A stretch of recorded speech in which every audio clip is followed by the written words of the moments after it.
अस्सलाम वालेकुम। Lecture 52 start करते हैं कैफ 1 का। क्या हालात हैं बोरिंग कॉस्ट के? बेहतरी हो गई है थोड़ी सी। कल के लेक्चर के एंड पे आपको लग रहा था ना वो पता नहीं क्या हो गया, घर जाके वही काम किया, रिलैक्स हो गए। अच्छा, अब एग्जाम लेवल का सवाल करने के काबिल हम हो चुके हैं। बातें बंद कर दें जी, बातें ना करें आपस में। एग्जाम लेवल के सवाल में एक चीज़ जो आई कैप अब टेस्ट नहीं करता लेकिन हो सकती है, कॉन्सेप्ट तो है प्रोग्रेस बिलिंग का। एक ये कॉन्सेप्ट रह गया और एक छोटा सा कॉन्सेप्ट है इक्विटी भी आ जाना प्रोजेक्ट के लिए। तो ये दो छोटी छोटी बातें हैं, तो मेरे ख्याल में अगले 2 दिन के अंदर हम इनको भी कवर कर लेंगे। वैसे तो IAS 23 तकरीबन कंप्लीट ही समझें, लेकिन फिर भी मैं 2 दिन इसके ऊपर लगा दूंगा। आज का दिन और कल का दिन तो है ही, उसके बाद परसों से IAS 20 गवर्नमेंट ग्रांट स्टार्ट कर देंगे और साथ साथ होमवर्क के अंदर एक एक सवाल बोरिंग कॉस्ट का चलता रहेगा इंशाल्लाह। कल के टेस्ट में आपको PPE का नोट बनाने को मिलेगा इंशाल्लाह, और उसमें बोरिंग कॉस्ट मिक्स करेंगे। फिर बोरिंग कॉस्ट का प्योर सवाल एक रखूँगा मैं, वो अगले हफ्ते के लिए इंशाल्लाह। तो सिर्फ बोरिंग कॉस्ट का सवाल 6 से 8 नंबर का टेस्ट हो सकता है। सिर्फ बोरिंग कॉस्ट का सवाल 6 से 8 नंबर का अलग से भी टेस्ट हो सकता है, लेकिन पसंद है आई कैप को उसे PPE के अंदर मिक्स करना। तो PPE का नोट कल वाले टेस्ट में बना लें। ज़्यादा दोनों सवाल दे सकता था मैं, प्योर बोरिंग कॉस्ट का सवाल भी आ जाए और PPE का नोट भी, लेकिन वो टेस्ट बहुत लेंथी हो जाता है, तो आप लोगों के लिए ज़रा मैनेज करना मुश्किल हो जाता है। तो इसलिए कल के टेस्ट में आप PPE का नोट बना लें। ज़रा PPE का नोट भी भूला होना आपको, वो भी रिवाइज हो जाएगा। रिवैल्यूएशन वगैरह, एक्सचेंज वगैरह है, सारा कुछ इसमें आ रहा होगा, आपको भूलने ना पाए कहीं, ठीक है। कोई IAS 36 का थोड़ा सा तड़का लगा होगा, थोड़ा सा ऐसे ही है छठा सा। तो साथ में बोरिंग कॉस्ट की भी हम जो है उसके अंदर डिस्कशन देख लेंगे। फिर नेक्स्ट वेडनेसडे को बोरिंग कॉस्ट का एक फुल क्वेश्चन कर लेंगे, और गवर्नमेंट ग्रांट भी तकरीबन पूरा हो ही चुका होगा। 4-4 दिन के ये टॉपिक्स हैं, छोटे छोटे टॉपिक्स हैं।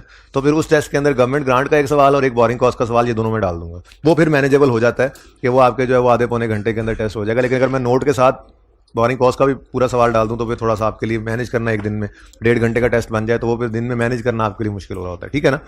तो PPE का नोट इंशाल्लाह आप लोग बनाएंगे, ओके कल, सही है।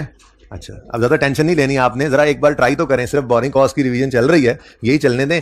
कोई एक किया हुआ सवाल, कोई एक, वो फैम वाला सवाल हो, वो ओमेगा वाला तो 2 साल का था, ज़रा मुश्किल था, उसको छोड़ें, आसान की बात ही कर रहा हूँ। कोई और आसान सा सवाल, मतलब फैम वाला सवाल ही कर लें, ठीक है, या बस फैम वाली कर लें। बल्कि एक सवाल फैम वाला कर लेंगे, आपका PPE का नोट रिवाइज हो गया रिवाइज, ठीक है ना, इनफ है, काफ़ी है वो, ओके। उसके बाद बोरिंग कॉस्ट आपका करंट चल रहा है। बेटा बातें क्यों कर रहे हैं यहाँ पे? तो आपने एक PPE का नोट बना लेना है, सिर्फ एक सवाल, और बाकी अपना ये रूटीन का काम, इसके अंदर जो होमवर्क दूंगा वो होमवर्क करना है, अपना बोरिंग कॉस्ट की तैयारी करनी है। कल का टेस्ट इंशाल्लाह तैयार है, ठीक है। ओपन करें आज पास पेपर 5 है, स्पिन इंडस्ट्रीज,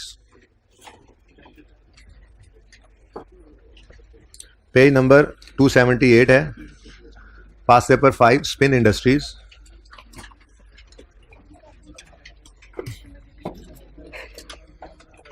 टू 278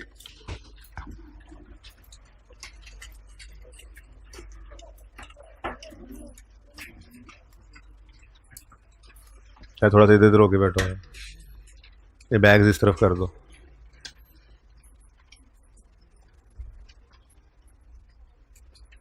जी आ गए सब बच्चे? हो जाए यार, तेरी मेहरबानी यार, बेदबी होती है यार इंसान की और मुसलमान की। अच्छा जी, on 1 September 2008 spin industries limited started construction of its new office building and completed it on 31 May 2009।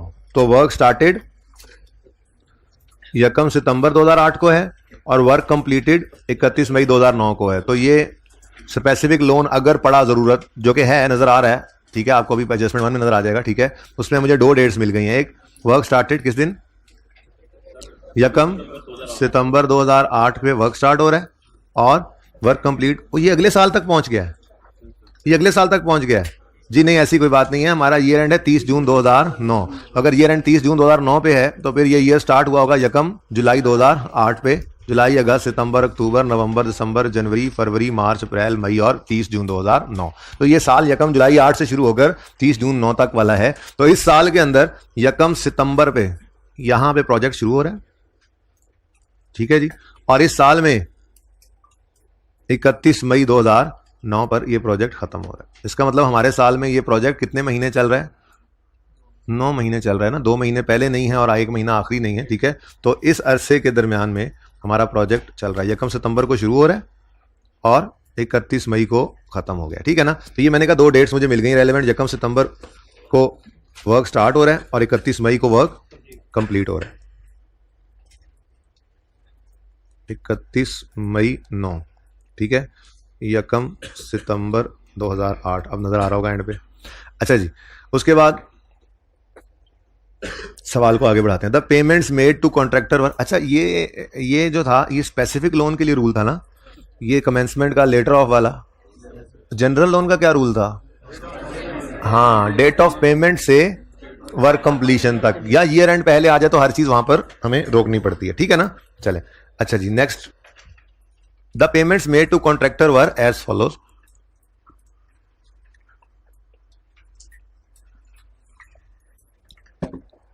चार पेमेंट्स हो रही हैं, 10 मिलियन, 15 मिलियन, 12 मिलियन और 9 मिलियन की। In addition to above payments, SIL paid a fee of 8 million for obtaining a permit fee. आ गया वो जिसका इंतजार था। ये boring cost to be capitalize वाली वर्किंग में आएगा ना?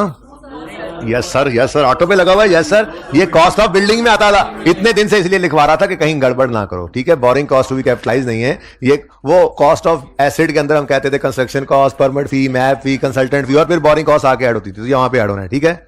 कॉस्ट वैसे तो रिक्वायरमेंट क्वेश्चन की नहीं थी, लेकिन मैंने ना रिक्वायरमेंट डाल दी थी, एक फरमाइशी रिक्वायरमेंट, ठीक है। ये क्या है जी?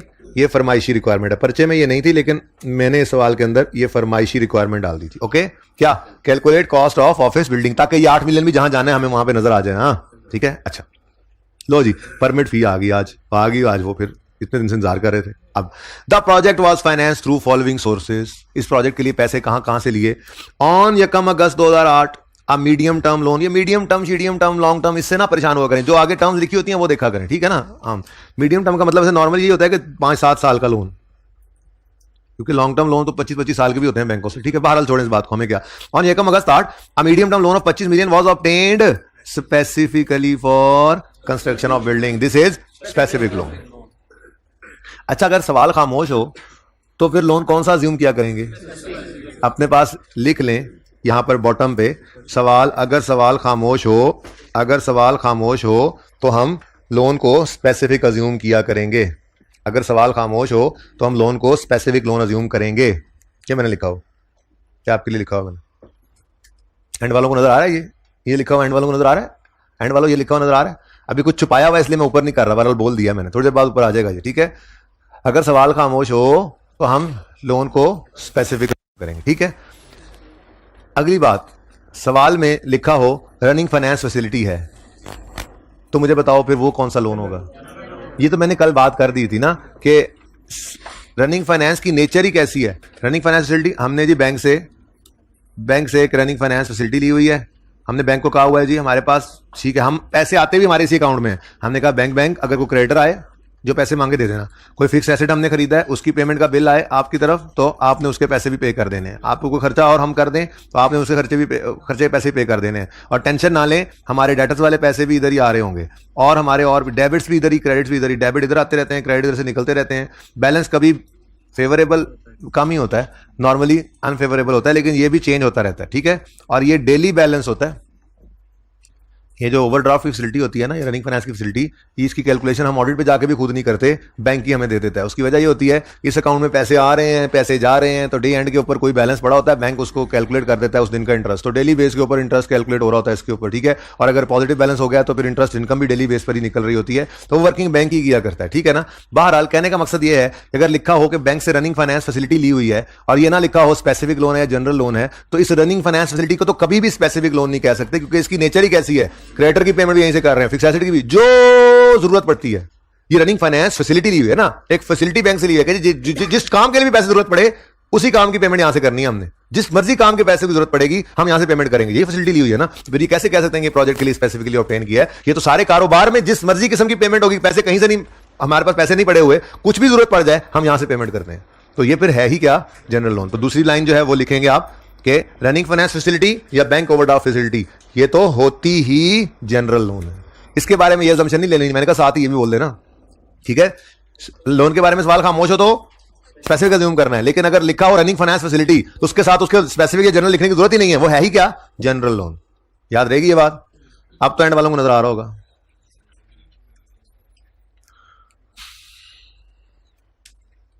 भाई याद रहेगी ये बात, अगर बोरिंग कॉस्ट के सवाल में किसी लोन के बारे में खामोश होगा तो क्या अज्यूम करोगे, स्पेसिफिक लोन। लेकिन रनिंग फाइनेंस फैसिलिटी के बारे में हमेशा जनरल लोन ही उसको लेकर चलना है, इसको कभी स्पेसिफिक अज्यूम ना करना, कोशिश भी नहीं करनी है सोचने की, ठीक है। चलिए हम सवाल शुरू करें। अच्छा जी, हम बात कर रहे थे, यहां पे पहुंचे थे, अच्छे भले यूं कर लेना, ये सवाल सारे का सारा ओपन कर लेते हैं। ये क्वेश्चन 5 सिर्फ मैंने छुपा दिया, वो आपको पता है क्वेश्चन 5 चल रहा है, ओके। अच्छा जी, ऑन एकम August start a medium term loan of 25 was obtain specifically for construction of building. यहां पे तो उसने बता दिया ये स्पेसिफिक लोन है। The loan carried markup of 12% per annum payable, आ गया सेमी एनुअली यार, ठीक है, 6 महीने बाद इंटरेस्ट पे होना है। अब यकम अगस्त का लोन आया है, अगस्त, सितंबर, अक्टूबर, नवंबर, दिसंबर, जनवरी, इन 6 महीनों का इंटरेस्ट 31 जनवरी की शाम को भी पे हो सकता है, यकम फरवरी की सुबह भी पे हो सकता है। सवाल बताएगा फिर फरवरी, मार्च, अप्रैल, मई, जून और जुलाई, इन 6 महीनों का इंटरेस्ट 31 जुलाई की शाम को भी हो सकता है, अगले साल ये यकम अगस्त की सुबह को भी, ठीक है ना। ये दोनों अरेंजमेंट से जो भी होगा सवाल हमें बताएगा। सवाल कहता है the loan carried a markup of 12% per annum payable semi annually, a commitment, ओ ये भी आ गया, इसका भी तो इंतजार था हमें। A commitment fee of 0.5% of the loan amount, ये वही है, मैंने कहा था लोन प्रोसेसिंग चार्जेस के नाम से लिख दे, कमिटमेंट फी के नाम से लिख दे, को बैंक चार्जेस स्पेसिफिकली उस दिन लोन देते हुए को चार्जेस ले लिए, को कमीशन ले लिया, कोई भी ऐसी चीज आ जाए तो ये हमारी कॉस्ट ऑफ बिल्डिंग के अंदर 0.1 में आएगा, कॉस्ट ऑफ बिल्डिंग में आएगा। बोरिंग कॉस्ट जो भी कैपिटलाइज का पहला नंबर, भाई यही याद करवाना था जो 4 दिन से मैं लिख रहा था ना फॉर्मेट के अंदर, ताकि ये गड़बड़ ना करें आप। Loan processing charges borrowing cost है और परमिट फी या consultant fee cost of asset है। जाना दोनों नहीं एसिड कॉस्ट में ऐड हो जाना है, लेकिन मसला यह कि IAS 23 वाला लोन प्रोसेसिंग चार्जेस और दूसरा कंसल्टेंट फी या परमिट फी IAS 16 वाला है जो कॉस्ट में ऐड होता है, ठीक है ना, तो फर्क तो पता होना चाहिए। अच्छा, surplus funds are invested in saving account at 8% per annum on Yakam February, Yakam February 2009 SIL paid 6 monthly interest plus 5 million towards the principal। 25 million का लोन लिया यकम अगस्त को, अगस्त, सितंबर, अक्टूबर, नवंबर, दिसंबर, जनवरी, 31 जनवरी तक के 6 महीनों का इंटरेस्ट भी यकम फरवरी अगले दिन पे कर रहे हैं और 5 मिलियन का प्रिंसिपल भी पे कर रहे हैं। तो आज स्पेसिफिक, आज इस चीज का भी इंतजार था कितने दिनों से, आज वो भी आ गई। स्पेसिफिक लोन का इंटरेस्ट कैलकुलेट करते हुए 25 मिलियन कुछ महीने आउटस्टैंडिंग रहेगा और फिर 20 मिलियन कुछ महीने आउटस्टैंडिंग रहेगा, क्योंकि एक किस्त पे हो रही है, ठीक है, एंजॉइंग। अच्छा, ये स्पेसिफिक लोन तो हो गया खत्म मेरे ख्याल से। जनरल लोन के ऊपर मैंने डिब्बा लगाया हुआ है, जनरल लोन पे डिब्बा इसलिए लगाया हुआ है कि जनरल लोन का आना, उसका रीपे होना, उसके इंटरेस्ट का पे होना हमारी बला से जाए भाड़ में, हमें उसका कुछ भी नहीं करना होता।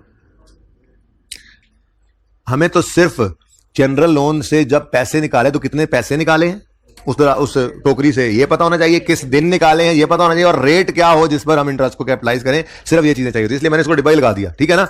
अच्छा, अब स्पेसिफिक लोन के लिए तो ये काम करना है। लोन रिसीव किस दिन हुआ भाई, यकम अगस्त को। लोन रिसीव्ड यकम अगस्त 2008 को, वर्क स्टार्टेड यकम सितंबर 2008 को, और फर्स्ट पेमेंट भी यकम सितंबर 2008 को है। तो इसका मतलब वो यकम अगस्त वाली बात तो अब रेलेवेंट नहीं रही, ठीक है। और काम खत्म हो रहा है 31 मई 2009 को, तो ये यकम सितंबर 2008 से 31 मई 2009 तक का अरसा, ये है कैपिटलाइजेशन का पीरियड, ठीक है जी। ये कितने महीने बनते हैं जी, सितंबर, अक्टूबर, नवंबर, दिसंबर, जनवरी, फरवरी, मार्च, अप्रैल और मई। 31 मई तक कितने बन गए जी, 9 मंथ्स, ठीक है जी। तो ये 9 महीने की इंटरेस्ट कॉस्ट को हमने एसिडी कॉस्ट में ऐड करना है। अच्छा, अब बड़े मजे की बात है, बैंक ने इंटरेस्ट लेना है, बैंक ने इंटरेस्ट लेना है कितने महीनों का, यकम सितंबर को, यकम अगस्त को बैंक ने लोन दिया है, जुलाई महीने में नहीं था, ठीक है ना। तो यकम अगस्त से 30 जून अगला साल 11 महीने बैंक ने इंटरेस्ट लेना है, ठीक है। तो बैंक ने तो इंटरेस्ट लेना है पूरे 11 महीने, ठीक हो गया। अच्छा, उसके बाद अगला मसला, बैंक ने 11 महीने का इंटरेस्ट लिया, हमने एसिडी कॉस्ट में कितना ऐड करना है, ये एक नई लड़ाई हो गई जी। ये, ठीक है, ये 9 महीने हमने एसडी कॉस्ट में ऐड करने। अब उससे अगली लड़ाई क्या चलेगी? नहीं, हाँ पेमेंट हो रही है, तो ये 5 महीने जो एसिड की कॉस्ट में ऐड होने हैं ये 25 पे कैलकुलेट होंगे। बस समझ आ रही है? इंटरेस्ट 6 महीनों का ही जाना है, लेकिन अगस्त का interest expense profit and loss में जाएगा और सितंबर से 31 जनवरी तक 6 महीनों का 25 पे कैलकुलेट हुआ एसिड कॉस्ट में ऐड हो जाएगा। ठीक है, उसके बाद यकम फरवरी से ये 20 मिलियन रह जाएगा और 31 मई तक 4 महीनों का इंटरेस्ट एसेट की कॉस्ट में जाएगा, लेकिन अगले 2 महीने भी हैं जरूर, वो एक्सपेंस में जाने हैं। ठीक है ना? तो बैंक ने इंटरेस्ट कितने महीनों का लेना है? 11 महीनों का। ठीक है, 11 मंथ्स का। ओके, ये इंटरेस्ट बनता है। हमारे एसेट की कॉस्ट में कितने महीने का ऐड होना है? 9 महीनों का। ठीक है ना? तो ये 9 मंथ्स एसिड की कॉस्ट में ऐड होने हैं और 11 मंथ्स जो है वो मतलब टोटल बैंक को देने हैं। तो फिर ये जो बाकी के 2 महीने बचते हैं, ये 2 महीने का इंटरेस्ट एक्सपेंस होगा। ठीक है ना? ये भी एक्सपेंस और ये भी एक्सपेंस। डन जी। और जो दरमियाना अरसा है 9 महीने, उसका एसिड कॉस्ट में ऐड कर देंगे। ये बात समझ आ गई है? चले, अच्छा जी, अब 9 महीने बड़े ध्यान से देखना था। 9 महीने, हालांकि 25 मिलियन इंटू जो भी रेट होगा इंटू 6/12 करना है हमने एक्सपेंस निकालने के लिए, तो लेकिन जब बोरिंग कॉस्ट कैपिटलाइज करने जाएंगे तो ध्यान से देखते उसे 5/12 करना ही पड़ेगा। ठीक है ना? तो बड़ा टेक्निकल था इस सवाल के अंदर, इस एडजस्टमेंट को देखना, तो इससे ज़्यादा टेक्निकल हो नहीं सकता, मेरे ख्याल में काफ़ी हो गया ये भी। बहरहाल चलें, शुरू करते हैं जी। रिक्वायरमेंट है हमारी boring cost to be capitalize निकालना। ठीक है, उसके बाद फरमाइशी है कॉस्ट ऑफ बिल्डिंग निकालना। तो boring cost to be capitalised,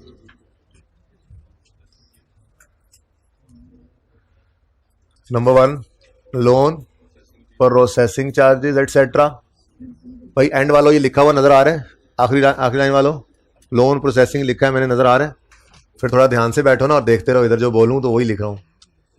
loan processing charges, फिर बोर्ड छोटा पड़ जाएगा ना, इससे बड़ा लिखूं तो लोन प्रोसेसिंग चार्जेस एटसेट्रा। यार ये तो यहीं लिख लो, मुफ्त के नंबर हैं। उसने क्या कहा है जी? लोन अमाउंट का यानी 25 मिलियन का 0.5% है, 0.5 नहीं है, 0.5% है। कितना बनता है? ऐसा करते हैं, रुपीज इन मिलियन में ये सवाल कर लेते हैं। रुपीज इन मिलियन 0.125, तो 0.125, 0.13 भी कर सकते थे, कर दें? चलो ठीक है, ना करें जी, 125 ही लिख रहे हैं। ले मार्कर आ गए भर के, दिखाओ जरा। ओके जी, उसके बाद क्या होता है जी यहाँ पर? Interest expense on specific loans. Specific loan एक से ज्यादा भी हो सकते हैं, तो 2 आ जाए तो 2, यहां पर ट्रीटमेंट वही रहना। ठीक है, अब आज एक लाइन ना छोड़ देना कहीं। वैसे मैंने तो आपको कहा हुआ है 2-3 लाइनें छोड़ दिया करो, लेकिन चलो सवाल पढ़ लिया है, आज एक लाइन नहीं छोड़नी। ठीक है, क्योंकि आज तो 25 कुछ अरसा आउटस्टैंडिंग रहा है, फिर 20 कुछ अरसा आउटस्टैंडिंग रहा है, तो यहां पर 2 लाइन तो कम से कम ही चाहिए हमें, तो आप 2-3 लाइनें छोड़कर ये लिखा करते हैं। ठीक है, अच्छा उसके बाद लेस करते हैं आप इन्वेस्टमेंट इनकम, स्पेसिफिक लोन वाली। ठीक है, इन्वेस्टमेंट इनकम, ठीक हो गया। और उसके बाद आपका interest expense on general loans आता है।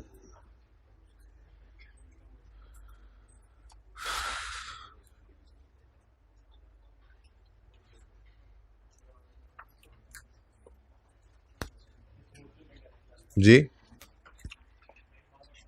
कौन ऑन ऑफ कर रहा है लाइट? गलती से हो गया यार, गलती से वो इधर बैठा हुआ था, गलती से उसका हाथ उठा, गलती से उधर गया, गलती से बंद, गलती से। सॉरी यार, मेरी तरफ से मैं माजरत करता हूँ, उसकी तरफ से मैं माजरत करता हूँ जी। उसके बाद फरमाइशी रिक्वायरमेंट है कॉस्ट ऑफ ऑफिस बिल्डिंग।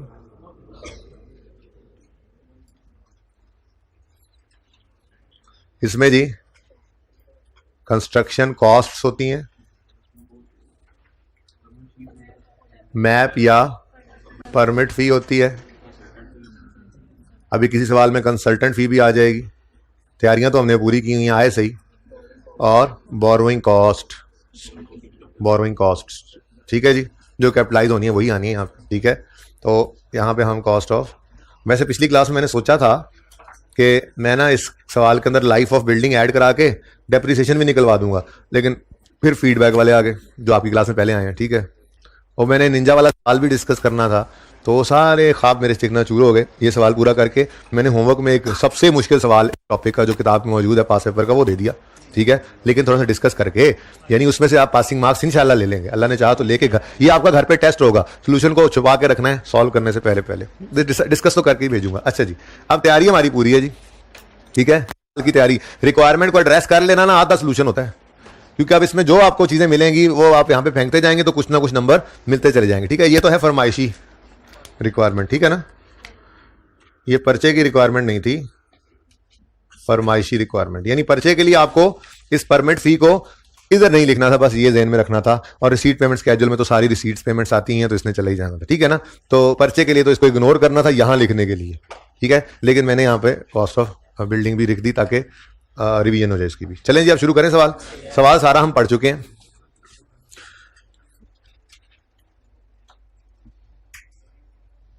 नजर आ रहा है सवाल नजर आ रहा है, एंड वालों सवाल नजर आ रहा है, यहाँ पे सवाल नजर आ रहा है। नहीं नजर आ रहा तो बुक में देख लो। नहीं चलो गुजारा करो, फिर रिक्वायरमेंट ही छुपा लेते हैं और क्या।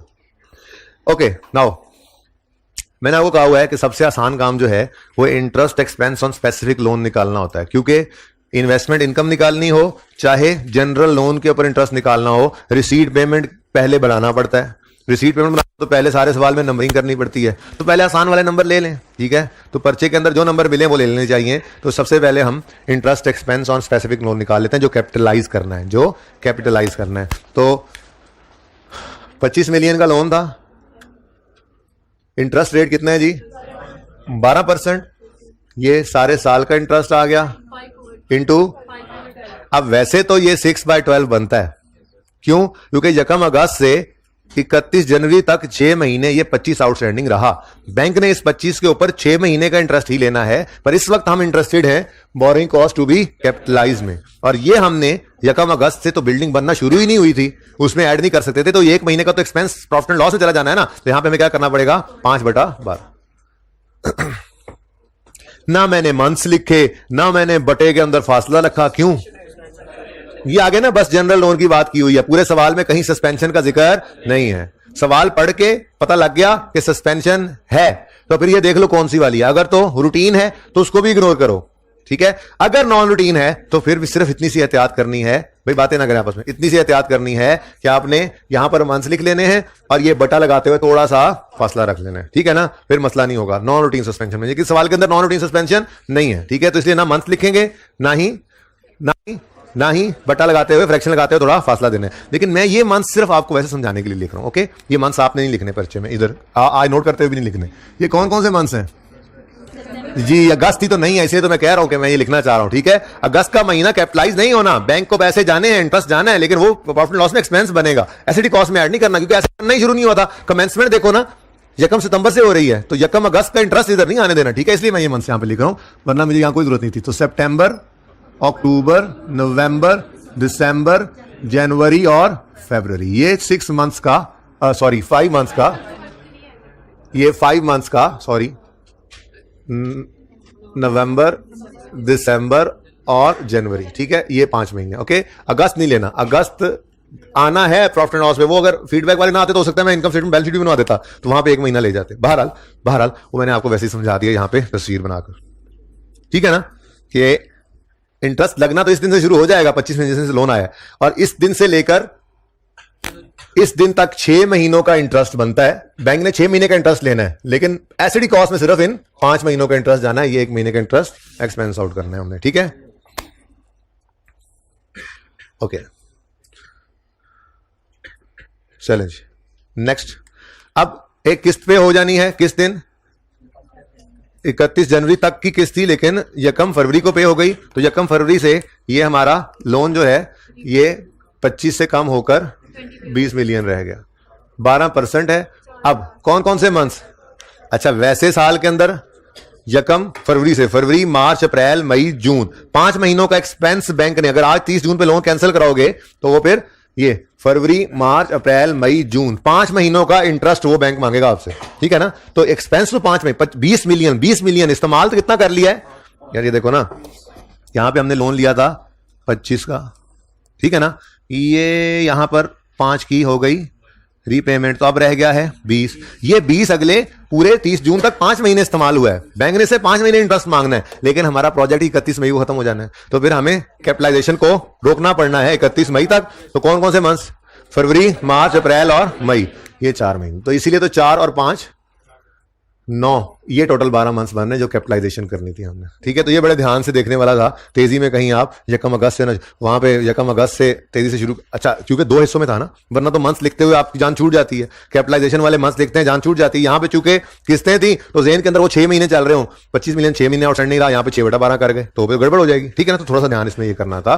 तो ये कौन कौन से मंथ्स हैं, नहीं आए आंसर एंड पे, ये कौन कौन से मंथ्स हैं जी, फरवरी, मार्च, अप्रैल और मई, ठीक है।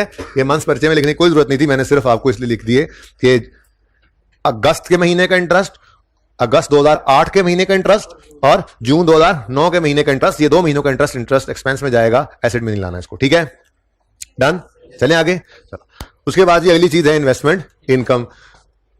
इन्वेस्टमेंट इनकम निकालने के लिए हमें क्या चाहिए, रिसीट एंड पेमेंट स्केड्यूल, और रिसीट एंड पेमेंट स्केड्यूल के लिए हमें नंबरिंग चाहिए। तो चलो भैया अब सवाल में नंबरिंग करते हैं।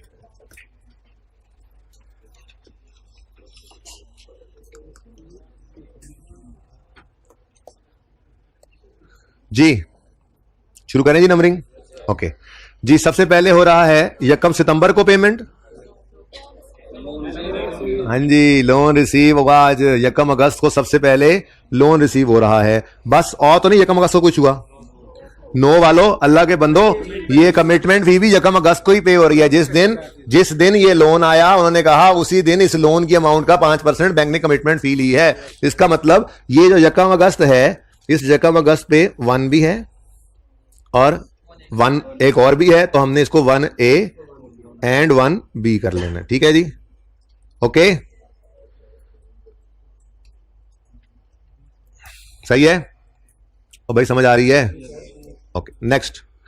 अब पूरा अगस्त और तो कुछ नहीं हुआ, बोलो बड़े ध्यान से देखना है। अब गेम ऑन हो गई, ये नंबरिंग वाली जो उस दिन नहीं हो रही थी, 2-3 दिन से सवाल करते यार इतनी सीधी पेमेंट सर नंबरिंग करा देते हैं, यहां इस सवाल की तैयारी कर रहे थे जी।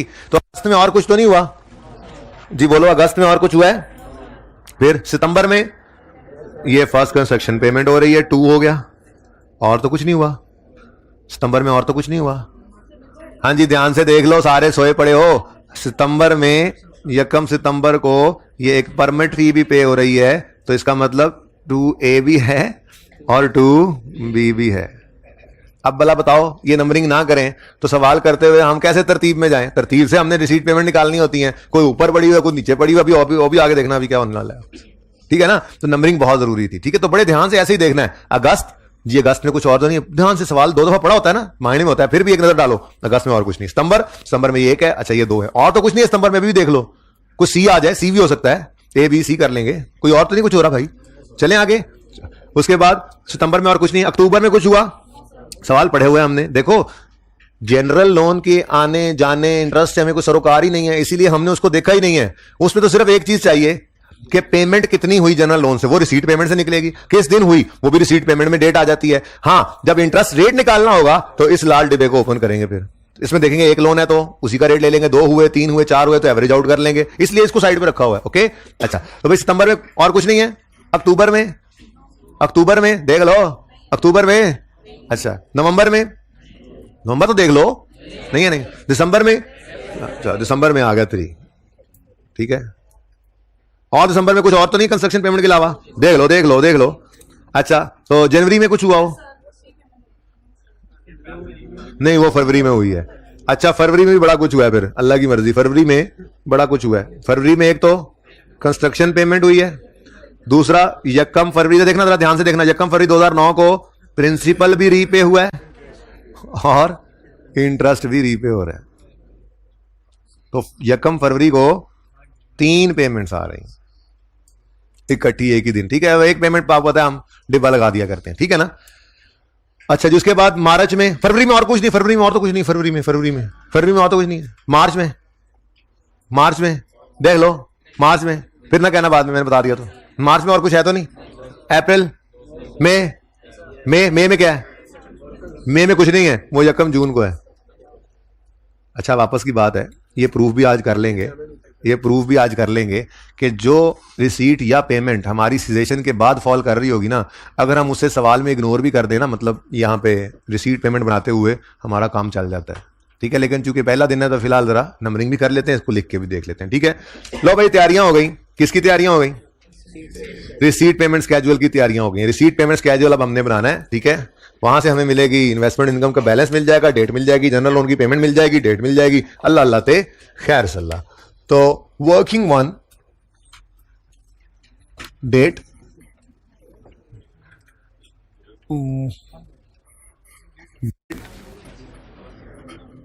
डिस्क्रिप्शन,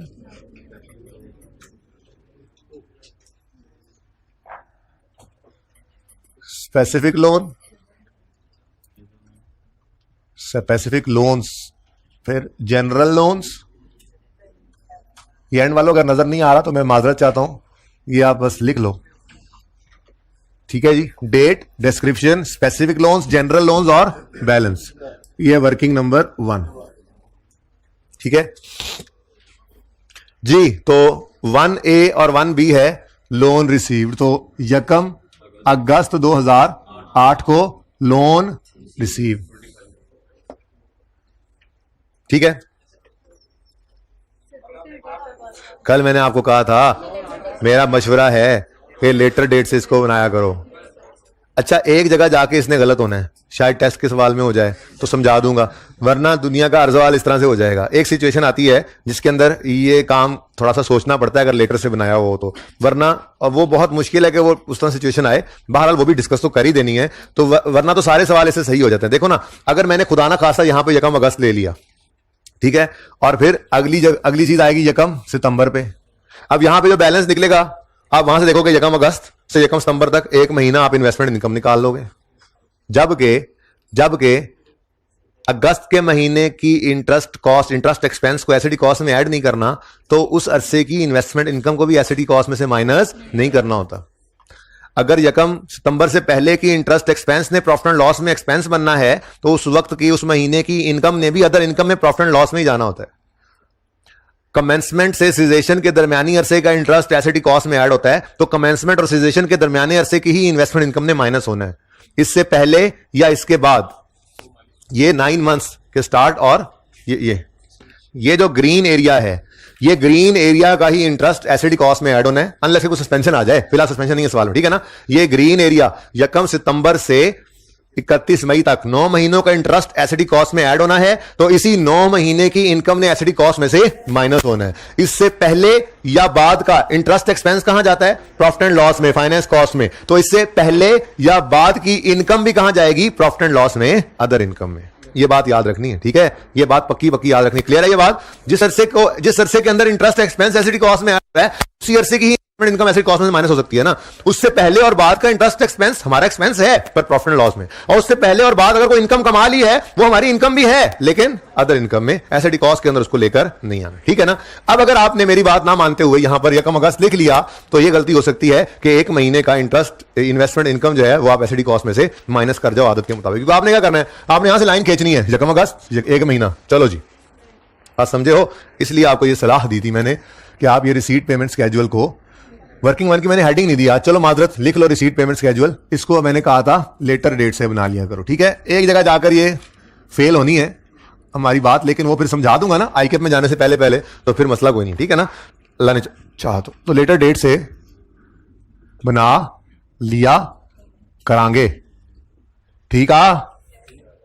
अच्छा, तो यहां पर यकम सितंबर 2008 आएगा, लोन ऑलरेडी रिसीव्ड, कितना जी? 25, ठीक है। उसके बाद इसी दिन यकम सितंबर पर ही लेकर आओ बी को भी, क्या कमिटमेंट फी है, बोलो, कमिटमेंट फी पेड कितनी? 0.1, अब इधर भी 25 और हर जगह पे हद होगी 13 कर रहे हैं, एक डेसिमल देखो, मिलियन में है और फिगर छोटी है 9 10, तो 2 डेसिमल का 2 डिजिट तो यूज करने ही करने हैं, 3 को छोड़ो बस, 2 तक कंसेंसस कर लें, ठीक है ना। अब इधर भी 10 12 फिगर्स में वही लिखता रहूं जी। तो 0.1313। अच्छा, अब ये क्या हो गया, ये लेस, क्योंकि ये क्या है, पेमेंट है, लोन आया है और ये पेमेंट हमने बैंक को कर दी, ठीक है। डिब्बा बंद कर दें, डिब्बा ना बंद करें, ये तो यकम अगस्त वाले को खींच के सितंबर पे लाए हैं। सितंबर यकम पे कुछ अपने भी थे, उसके कुछ मेहमान थे, ठीक है। यकम सितंबर को 10 मिलियन कंस्ट्रक्शन पेमेंट हुई है और 8 मिलियन, ये 10 मिलियन और ये 8 मिलियन, 2A 2B, ये तो यकम सितंबर पे थे ना, असल तो यही यकम सितंबर पे थे, वो तो यकम अगस्त वालों को खींच के लाए हैं, तो फिर असली यकम सितंबर, असली मुल्तानी। अच्छा, तो ये क्या है जी, अच्छा पहले ना वो परमिट फी कर दो, वो सारा फायदा मैं लिखूंगा, उस फायदा ये होगा कि फर्स्ट कंस्ट्रक्शन लिखने के बाद सेकंड थर्ड जो है वो फिर मैं नीचे डैश डैश डाल दूंगा, और कोई साइंस नहीं है जी, पहले भी लिख सकते थे आप। तो परमिट फी पेड 8 मिलियन, और इसी दिन अखीर नहीं होगी वैसे, आज डिब्बे में तो केक ही केक पड़े हैं आज जी, फर्स्ट कंस्ट्रक्शन पेमेंट, बस, ठीक है जी। ले भाई, डब्बा तैयार है, अब डब्बे को बंद करें, डब्बा बंद कर लूं जरा मैं, टाटा क्या जोर लगा 6.87 बोलता है, मैं इतना मुश्किल कम करना है हाले। ये देखो, ओए ड्राइंग की क्लास चल रही है जी। 6.87 ये अवेलेबल है बैलेंस, ले आओ बैलेंस के कॉलम में, ताकि इसको फिर इन्वेस्टमेंट में ले सके, इन्वेस्टमेंट इनकम निकालने के लिए, ठीक हो गया, डन। ये कम सितंबर हो गया, आगे बढ़े। 2A के बाद 3 सेकेंड कंस्ट्रक्शन पेमेंट 15 मिलियन, तो यकम दिसंबर 2008, बस इसलिए मैंने कंस्ट्रक्शन पेमेंट इधर लिखी थी, second construction payment. Specific loan दम तोड़ गया, इन्हीं की जान से होती, ठीक है जी। क्या मतलब, 15 मिलियन पे करना है, और बातें बंद कर दें, क्लास से निकाल दूंगा मैं बाहर जी। 15 मिलियन, इतना मैं हंसी खुशी पढ़ा रहा हूं, आप लोग चाहते ही नहीं है ये बात, है ना, ऐसे करके ही पढ़ाया करूं मैं। क्या हाइब्रिड में कोई बोल तो नहीं रहा, अगली 3 रोज बता दें, बोल तो नहीं रहा कोई, ये बोल रहा है जिसने हाथ खड़ा किया, अच्छा कोई बोले ना उसे खड़ा कर दो क्लास में जी।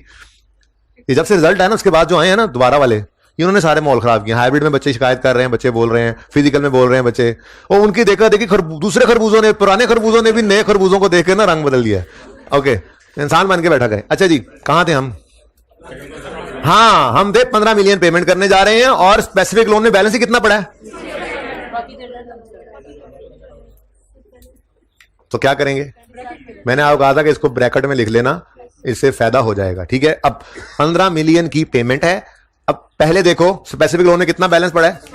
असल में ना ये प्रेफरेंस ऑर्डर है, ठीक है, अभी इक्विटी ने आना है, उसके बाद देख लेंगे, लेकिन फिलहाल जो 2 चीजें हमारे सामने आई वो है स्पेसिफिक लोन और जनरल लोन। तो पहला नंबर होता है स्पेसिफिक लोन का, जब वो खत्म हो जाए तो उसके बाद जनरल लोन। अच्छा, ऐसा भी हो सकता है कि प्रोजेक्ट शुरू हो जाए और स्पेसिफिक लोन अभी आया ना हो, सैंक्शन ना हुआ, तो स्पेसिफिक लोन अगर होगा तो पहला नंबर उसका और दूसरा नंबर जनरल लोन का, ठीक है ना। अगर स्टार्ट, मिसाल के तौर पे स्टार्ट कर दिया प्रोजेक्ट और स्पेसिफिक लोन पड़ा ही नहीं है, ऐसा भी कोई सवाल आ सकता है टेस्ट में, तो पहली पेमेंट कहां से हो रही होगी? जनरल लोन से हो जाएगी, फिर मसला ही कोई नहीं, ठीक है ना। बहरहाल वैसे प्रेफरेंस ऑर्डर क्या है? नंबर 1 स्पेसिफिक लोन, खत्म होने के बाद फिर यूज करेंगे जनरल लोन को, ठीक है।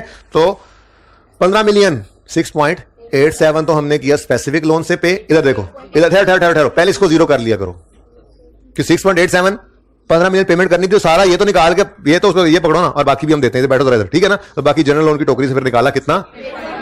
8.13। अब देखो ना, ये रिसीट पेमेंट का कमाल है, ये तो इसने बैलेंस दिया ही दिया, अब साथ ही इसने ये बता दिया कि पहली पेमेंट जनरल लोन से 8.13 मिलियन की हुई है और यकम दिसंबर को हुई है, तो डेट ऑफ पेमेंट भी मिल गई। बस रेट होगा तो सवाल निकल आएगा, डेट ऑफ पेमेंट से सिचुएशन तक जाना है हमने, ठीक हो गया ना। चलें आगे। माशाल्लाह माशाल्लाह, 4 तो ए भी है, बी भी है, सी भी है। चलो ए से शुरू करते हैं। पहला क्या है? पहला क्या है? यकम फरवरी 2008, sorry that was my mistake. Third construction payment कितनी? 0 हो गया, 0 हो गया, अब कुछ नहीं बचा इधर, ठीक है। तो 9 तो 9 क्यों बोला आपने? अच्छा, अच्छा जी,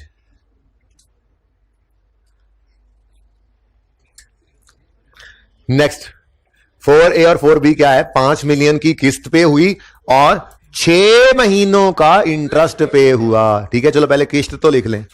यकम फरवरी 2009 पर लोन प्रिंसिपल रीपेड कितना? 5। लो, उसके बाद यकम फरवरी 9 को interest paid, I am not talking about interest expense, यहां पे हमने लेनी है रिसीट और पेमेंट। यकम फरवरी को बैंक को जब इंटरेस्ट देने जाओगे तो क्या कहोगे? ये 5 अलग पकड़ो, 5 महीनों का अलग पकड़ो और 1 महीने का अलग पकड़ो, ये हमने एसिडी कॉस्ट में ऐड किया और ये हमने एक्सपेंस आउट किया, ऐसा होता है? नहीं नहीं, 6 महीने का इंटरेस्ट बैंक ने तो इकट्ठा ही लेना है। तो यहां पे हमने लेनी है रिसीट और पेमेंट, रिसीट और पेमेंट। तो ये मैंने इंटरेस्ट पेड लिखा है और यहां पे मैंने लिखा हुआ है इंटरेस्ट एक्सपेंस।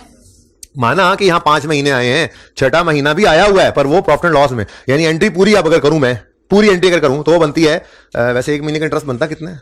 चलो छोड़ो, मिट्टी पाओ। इंटरेस्ट एक्सपेंस 1 रुपया, मैं अज्यूम करता हूं 1 महीने का इंटरेस्ट 1 रुपया, ठीक है ना, जरा आसानी के लिए। तो इंटरेस्ट एक्सपेंस 1 रुपया और एसेट डेबिट 5 रुपए और कैश क्रेडिट 6 रुपए। ये बात समझे हो? अगर मैं अज्यूम करूं कि 1 रुपया, 1 महीने का इंटरेस्ट 1 रुपया है, तो हमने ये यकम अगस्त से 31 अगस्त तक की 1 महीने का इंटरेस्ट एक्सपेंस कहां फेंका था? हमने कहा था जी प्रॉफिट एंड लॉस में फेंक देंगे। बाकी का ये बिल्डिंग की कॉस्ट में ऐड होना है, अभी बोरिंग कॉस्ट से ऐड होकर, ठीक है ना? कितना? 5 का 5 आया, 5 आया ना, इधर ऐड हो गया, ठीक है। अब बैंक ने तो कैश पूरा 6 ही लेना है, ठीक है। तो यहां पर हमने एक्सपेंस लेना है। मिसाल के तौर पे ये कंस्ट्रक्शन वर्क यकम अगस्त को ही शुरू हो गया था, तो फिर यहां भी 6/12 आ जाता, यहां भी 6/12 आ जाता, ठीक है। लेकिन आपने एक बात याद रखनी, रिसीट पेमेंट के अंदर आपने हमेशा इंटरेस्ट पेड की फिगर लेनी है, एक्सपेंस की फिगर ये ना हो यहां पे पहले आंसर निकाल के रखा हो आपको यही एक्सपेंस यही पेड, नहीं नहीं नहीं नहीं, ऐसी गलती ना हो जाए, ठीक है ना। इसलिए मैं बहुत जोर दे रहा हूं इस बात के ऊपर, ठीक है। चलें जी, तो इंटरेस्ट पेड यहां पे कैलकुलेट करेंगे जी हम। इंटरेस्ट पेड 25 मिलियन 12% के हिसाब से 6/12 जी, ये 1.5 पूरे का पूरा बैंक को पे हो गया यकम फरवरी को। ये आपके लिए मैंने यहां पर ये लिखा, ये कौन कौन से मंथ्स का इंटरेस्ट है? अगस्त 2008 से, आपको जी यकम अगस्त भी लिख देना, क्या हो जाएगा? यकम अगस्त 2008 से 31 जनवरी 2009 तक के 6 महीनों का इंटरेस्ट यकम फरवरी को पे हुआ है। ये यहां पे कैलकुलेट किया करेंगे अलग से, कभी भी यहां से नहीं उठाएंगे, आदत बना लेना। मे भी सेम भी हो लेकिन आपने आदत बनाई रखनी है, यहां पे पेमेंट आनी है, ओके, सही है ना। वरना देखो यहां पर तो ये एक्सपेंस भी आ रहा है, फिर ये क्यों नहीं पेड में ले रहे? ये 4 महीनों का एक्सपेंस क्यों नहीं पेड में ले रहे? वो पे होगा अगले साल जाकर, यहां पेड नहीं, यहां पे हमने क्या लेना है? Interest paid, okay. चलो हैं क्या? तो वो लोन है ना, क्या मतलब, क्या सवाल क्या है? पे हुआ ही नहीं है, पे हुआ ही नहीं है। अच्छा नहीं, अब 1 मिनट रुक जाए, ये अब देखें, ये 25 मिलियन में से 5 मिलियन पे हुआ इस दिन, बाकी 20 आउटस्टैंडिंग है। जो ये 5 मिलियन इस दिन पे हुआ, इसके साथ 6 महीनों का इंटरेस्ट भी पे हो गया, ठीक है। अब फरवरी, मार्च, अप्रैल, मई, जून और अगले साल जुलाई का पहला महीना, ये 6 महीनों का इंटरेस्ट और एक 5 मिलियन की किस्त, ये हमारा साल एंड होने के बाद पे होना है। इस साल में तो पे हुआ ही नहीं है, इसलिए नहीं लिया, ठीक है। यही तो मैं खप रहा था इतनी देर से कि वहां पेड, यहां एक्सपेंस, ये एक्सपेंस है। चलें आगे, नेक्स्ट सवाल। हाय यार, ये ना फीडबैक नहीं आ गया, मैंने पूरे सेशन में नहीं कराना, ओके जी। चलो 4A 4B 4C हो गया यार, डिब्बा तो लगवा देते, कम से कम डिब्बा तो लगवा देते। क्या मतलब, यहां भी डिब्बा लगाएंगे? भाई फायदा इसी में है, देखो अलग से 12 पकड़ो, रेट लगाओ, फिर यकम फरवरी से गिनो, फिर 5 को पकड़ो, फिर 1.5 को पकड़ो। क्या पागल हो आप पागल हो, आप पागल हो, आप पागल नहीं हो, ठीक है। हाँ जी, 18.5 एक ही बार पकड़ेंगे और इस पे रेट लगाएंगे और यकम फरवरी से महीने गिन लेंगे, ठीक हो गया। नेक्स्ट मैंने कहा था इग्नोर कर दो, लेकिन चलो अब पहला दिन है, लिख लेते हैं फिलहाल। क्या है जी? यकम जून 2009 पे 9 मिलियन की कंस्ट्रक्शन पेमेंट है, तो यकम जूने 9 4th कंस्ट्रक्शन पेमेंट कितनी जी? अच्छा अब इधर देखो जरा, ये 9 मिलियन को हम पकड़ेंगे और कहेंगे यकम जून से सिजेशन तक इंटरेस्ट कैपिटलाइज करो, तो यकम जून से 1 दिन पहले सिजेशन हो चुकी हुई है, यानी कि कंस्ट्रक्शन कंप्लीट हो गई है ना, तो एसिडी कॉस्ट में तो ऐड करना जरूरत ही नहीं थी। तो मैंने लिख तो दिया, आज मैंने लिख दिया चलो, लेकिन तजर्बे से यह साबित हुआ कि सिजेशन के बाद अगर कोई रिसीट या पेमेंट होगी तो हमारे सवाल की सेहत पे कोई असर नहीं डालेगी। तो चाहे लिखा रहे, मैं तो कह रहा हूं ऐसे काट ही दो, कोई नहीं मसला, ना लिखा करो, काट लिख के ना काटना, लिखा ही ना करो। और अगर पसंद नहीं आ रही है बात, दिल नहीं लग रही है बात, तो लिख लिया करो। एंड पे मैं यहां पे भी करके बताता हूं क्या होगा, 0/12 होगा, कोई इंटरेस्ट निकलेगा ही नहीं, ठीक है ना। बहरहाल यहां तक को मसला। चले चलो जी, इन्वेस्टमेंट इनकम निकालो। 6.87 सिर्फ एक ही आया है, 6.87 मिलियन है into surplus funds were invested in saving account at 8% per annum, तो इंटू 8% इंटू ये 6.87 यकम सितंबर को अवेलेबल, पूरा सितंबर, पूरा अक्टूबर, पूरा नवंबर, पूरा दिसंबर, नहीं दिसंबर नहीं लेना, दिसंबर यकम दिसंबर, ठीक है। तो 3 महीने पूरे, ठीक है, 3/12, बस एक ही है आंसर, बाद में एक ही बार डन। नेक्स्ट, जनरल लोन सबसे पहले 8.13 यकम दिसंबर को यहां से पेमेंट हुई, कितना जी, 8.13 मिलियन इंटू, बस ये रेट नहीं पता, भी निकल आएगा इंशाल्लाह तो काम हो जाएगा। मंथ्स तो गिन लेना, बाकी काम तो कर लें, अब शुरू किया ये तो बाकी काम कर लेते हैं। रेट ही रहेगा, डब्बा इसी लगाया था, डब्बा खोलेंगे रेट निकल आएगा, ठीक है। डब्बे में रेट पड़ा है, तो कभी डब्बे में केक पड़ा होता है, कभी डब्बे में रेट पड़ा होता है जी। दिसंबर पूरा, जनवरी पूरा, फरवरी पूरा, मार्च पूरा, इधर रोक नहीं देना इसको, रोक नहीं देना इसको, ठीक है। ये डेट ऑफ पेमेंट से सिजेशन तक लेके जानी है ये, ठीक है ना, ये अमाउंट। तो पूरा दिसंबर, पूरा जनवरी, पूरा फरवरी, पूरा मार्च, पूरा अप्रैल, पूरा मई, कितने महीने, ठीक है। उसके बाद ये देखो कितना फायदा होगा, इन तीन को अलग अलग करने के बजाय एक 18.5 को उठाएंगे, ठीक है। किस दिन ये अवेलेबल हुआ है, यकम फरवरी, कोई भी एक डेट लगा दो, ठीक है। तो 18.5 मिलियन इंटू, अभी थोड़ी देर में अल्लाह ने चाहा तो रेट निकल आएगा, और ये फरवरी पूरा, मार्च पूरा, अप्रैल पूरा, मई पूरा, कितने महीने, 4/12, ठीक है। अच्छा, जो आपने लिखना है, आपका दिल कर रहा है लिख के काटना है वो वाला 9 मिलियन इंटू रेट लगाओगे, इंटू डेट ऑफ पेमेंट यकम जून 2009, और सिजेशन वर्क कंप्लीट किस दिन हो रहा है, 31 मई। तो क्या फायदा, क्या फायदा, यहां पे क्या कर दो, 0/12 करोगे तो 0 ही आना है। तो मैंने यही कहा कि अगर आपके वर्क कंप्लीशन डेट से आगे चली जाए कोई रिसीट पेमेंट, तो उसको रिसीट पेमेंट अकाउंट के अंदर लो ही ना, ताकि यहां पे भी लेने की जरूरत ना पड़े आपको, वरना वो 9 इधर लिखोगे, टाइम तो जाया होगा ही ना, ठीक है। फिर क्या होता, फिर बताओ, तुम बताओ, फिर तुम बताओ, फिर 31 मई से लेकर 31 मई तक इंटरेस्ट निकालते, 31 मई से 31 मई तक इंटरेस्ट निकालते ना, कितना कितना निकलता, कुछ भी नहीं यार, ठीक है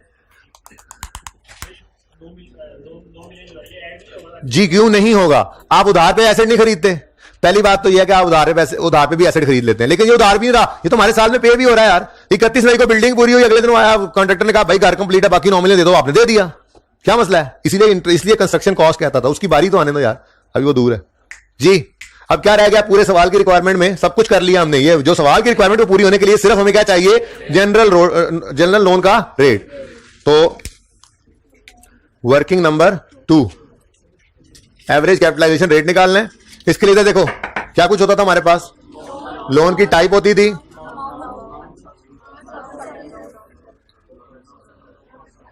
मंथ्स आउटस्टैंडिंग, फिर उससे निकालते थे हम लोन आउटस्टैंडिंग, फिर रेट ऑफ इंटरेस्ट, और फिर इंटरेस्ट एक्सपेंस की फिगर।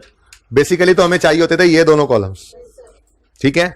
आओ भाई, अब ये लाल वाले डिब्बे की मुझे बस इतनी की जरूरत है, क्योंकि मुझे जनरल लोन के आने से, उसके रीपे होने से, उसके इंटरेस्ट के पे होने से कोई सरोकार नहीं होता। मुझे चाहिए होती है पेमेंट की अमाउंट जनरल लोन से हुई, जिस दिन हुई वो डेट चाहिए होती है, और एवरेज रेट चाहिए होता है, ठीक है। हाइब्रिड वालों को सब नजर आ रहा है, आई नो भाई, सही है।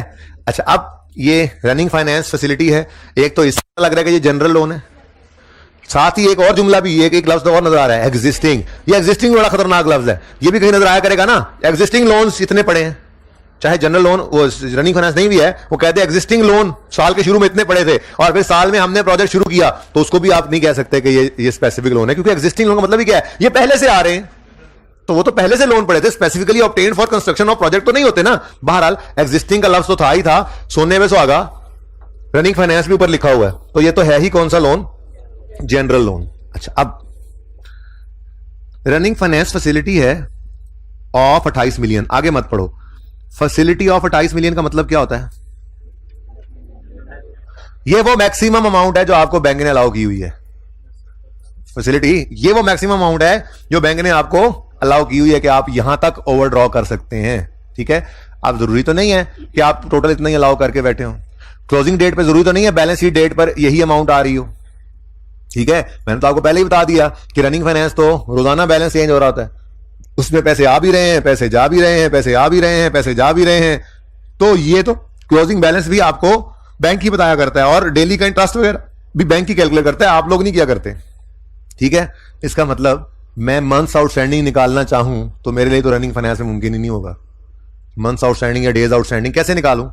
तो इसके लिए टेंशन है। प्रैक्टिकल लाइफ में भी आपको बैंक ही ये बताता है average outstanding balance during the year, और पर्चे में भी आपको रनिंग फाइनेंस अगर आएगा तो average outstanding balance during the year, जो हम लोन आउटस्टैंडिंग निकाला करते थे, वो सवाल आपको खुद बता दिया करेगा। ठीक है, ये लाजमी सवाल के लिए आपके लिए मुमकिन ही नहीं होगा। ठीक है ना, तो ये बड़ी मौज है रनिंग फाइनेंस का, अगर सवाल के अंदर एडजस्टमेंट आ जाए तो। क्या कहता है जी, फैसिलिटी तो है 28 मिलियन की बैंक ए से, carrying markup of 13% payable annually, the average outstanding balance during the period of construction was 25 million. तो भाई 28 मिलियन से हमें कुछ लेना देना नहीं है, हम तो वो जो लोन आउटस्टैंडिंग नहीं निकाला करते थे, ड्यूरिंग द पीरियड निकालते थे ना, वही हमें उसने निकाल कर खुद ही दिया, क्योंकि हमारे लिए रनिंग फाइनेंस का ये आउटस्टैंडिंग बैलेंस निकालना मुमकिन नहीं होता। ठीक है, तो ये मुझे 3 चीजें मिल गई। वैसे तो इधर देखो, ये देखो लोन कौन सा, ए, बैंक ए है। मैं तो ये कह रहा हूं कि लोन की अमाउंट भी गिवन नहीं है। लोन की अमाउंट का मतलब क्या होता है? लायबिलिटी। क्या होता है जी? लायबिलिटी। तो लायबिलिटी कितनी है हमारे ऊपर? भाई लायबिलिटी तो तब है जब हम, वो तो फैसिलिटी का मतलब लायबिलिटी होता ही नहीं है भाई। 28 मिलियन की फैसिलिटी ले ली बैंक से आपने, 1 रुपया वहां से इस्तेमाल नहीं किया, तो आप पे सिर्फ लायबिलिटी है। बात समझ रहे हो ना?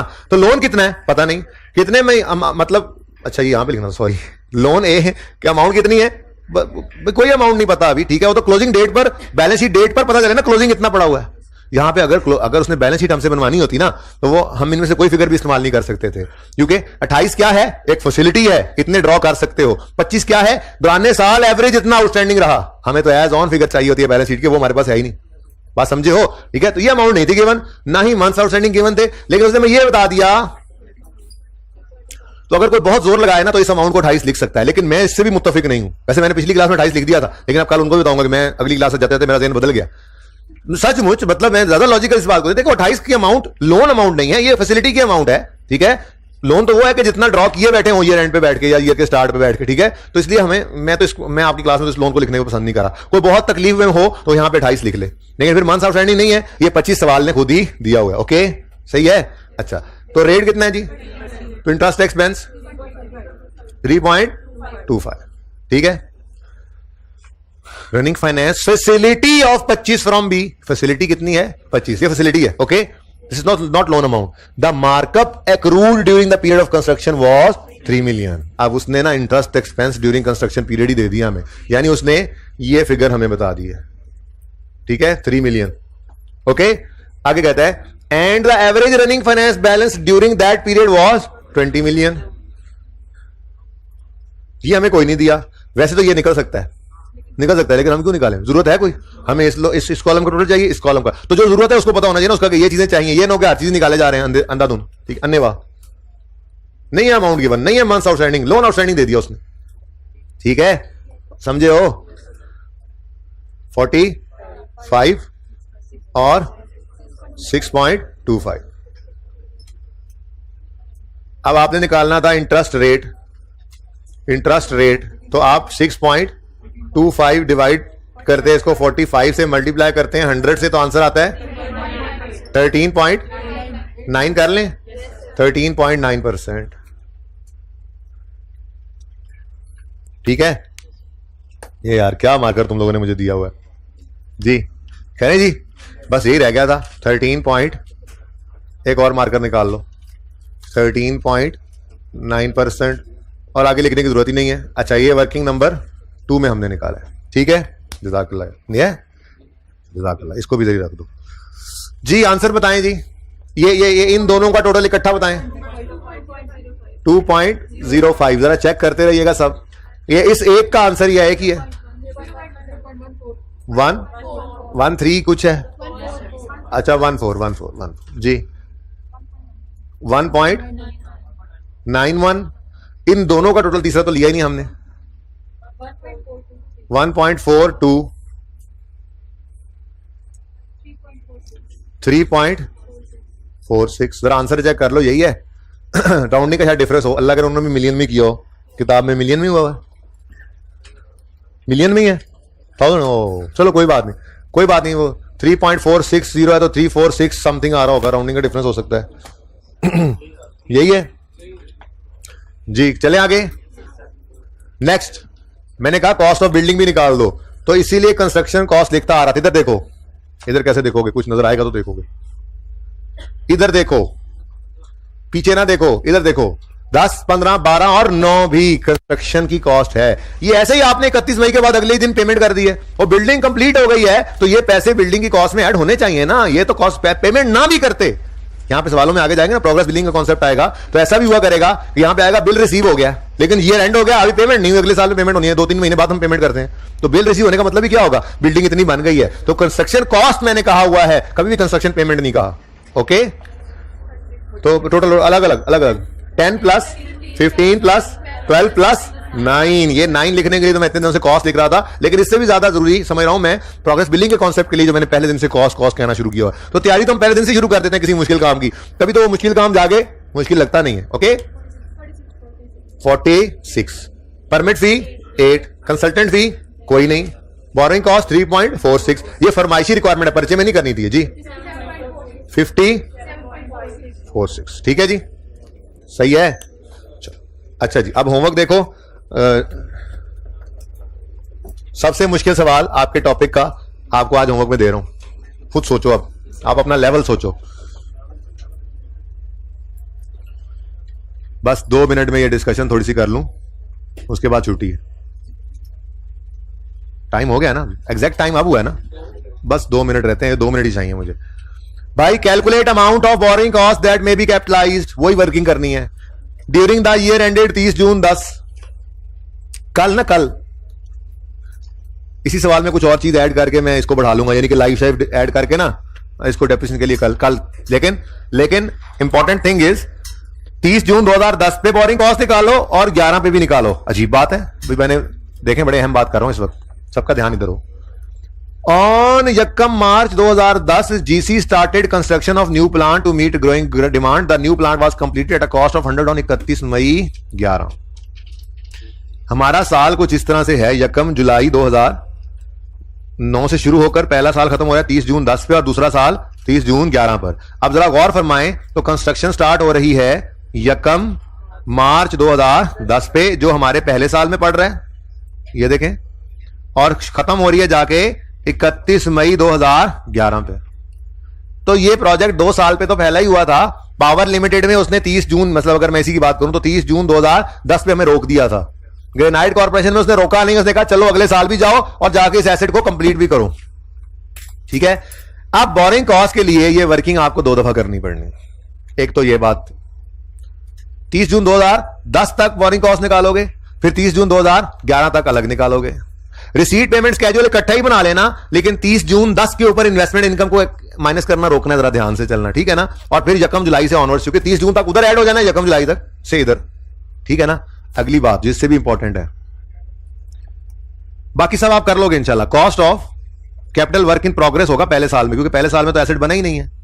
इसमें कंस्ट्रक्शन कॉस्ट आएंगी, बोलो, और ये वाली बोरिंग कॉस्ट जो होगी ये भी आ जाएगी, ठीक है भाई। प्लीज सोल्यूशन नहीं देखना, ये पूरा सवाल मैंने कल करवाना है आपको, दिलो जान से करवाना है, एक चीज इसकी करानी है। मेरी चाहत है कि पूरा सवाल करने से पहले आप लोग इसका सोल्यूशन ना देखें, पूरी एफर्ट कर डालें एक बार, ठीक है।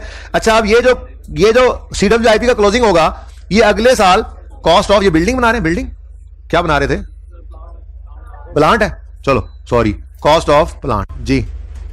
लो, तो इसमें ना ये ओपनिंग CWIP जरूर लिखना, ये ना भूल जाना, ठीक है। फिर इस साल के अंदर कुछ कंस्ट्रक्शन कॉस्ट आएंगी, मत नोट करो, नकलें मत मारो, कल कराना है सवाल मैंने। कंस्ट्रक्शन कॉस्ट इस साल की अलग से आएंगी सर, हो रहा है बस, ठीक है।